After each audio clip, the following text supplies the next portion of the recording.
You can simply download Hybrid Agent by navigating to Environment and Tools and Agents tab. Click on New Agent, click on Hybrid and download it for your respective operating system. Once download and configured, you can view its status under Hybrid tab that it is running successfully.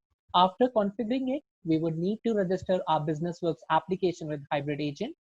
That can be done using these two environment variables specifying Hybrid Agent host and Hybrid Agent port.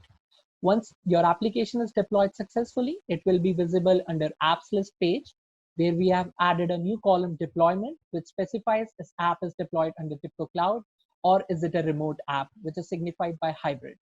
To give you a quick glance of monitoring, we have added an app peak view using this tiny drop-down button, which shows you execution which have been successfully completed or faulted, and average CPU and memory stats for your application.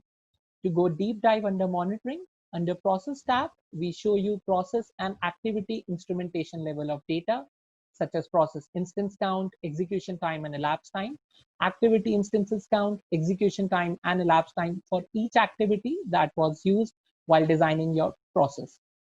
You can also search for a specific process in case of large projects using the search bar, and you can monitor your application on instance level basis.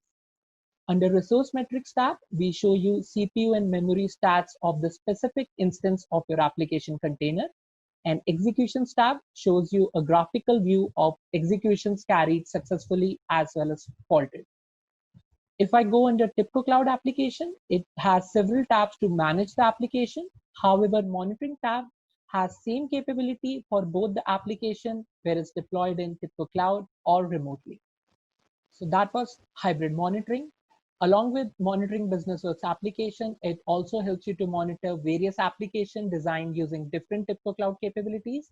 So I would highly recommend you to check out the hybrid monitoring demo videos for TCI and TCI Develop booth.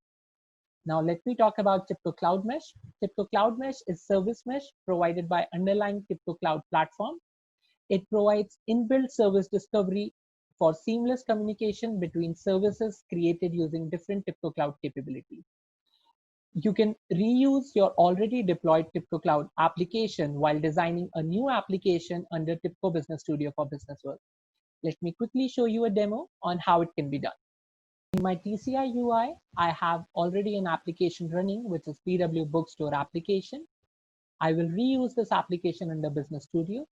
To make sure I can reuse this application, I would first have to change the deployment target to TIBCO Cloud for my application. Another important prerequisite is, let me go back to TCI UI. I have to make sure that the endpoint visibility of this application is set to private so that it can be discoverable using TIBCO Cloud Mesh. Going back to the Business Studio, I would have to refresh the cloud server as I have changed the visibility just now. Now all the application whose endpoint visibility is set to private will be listed over here. I will import the Swagger spec using the import option under TIBCO Cloud Mesh. I will select the project that I want to import the Swagger spec under, and I can easily follow the steps to import the Swagger spec. After importing, the Swagger spec will be added to service descriptors folder of my application, where I can view all the operations of this already running application under TIBCO Cloud. To reuse the Swagger spec, let me open a process canvas where I can redesign the REST reference binding by simply dragging and dropping an existing Swagger spec. Let me drag and drop the books operation, and I have the REST reference binding already created here. I will take the get operation to complete my process. After saving my project, I can easily deploy this newly built application by right-clicking on the project and clicking on Push to Cloud.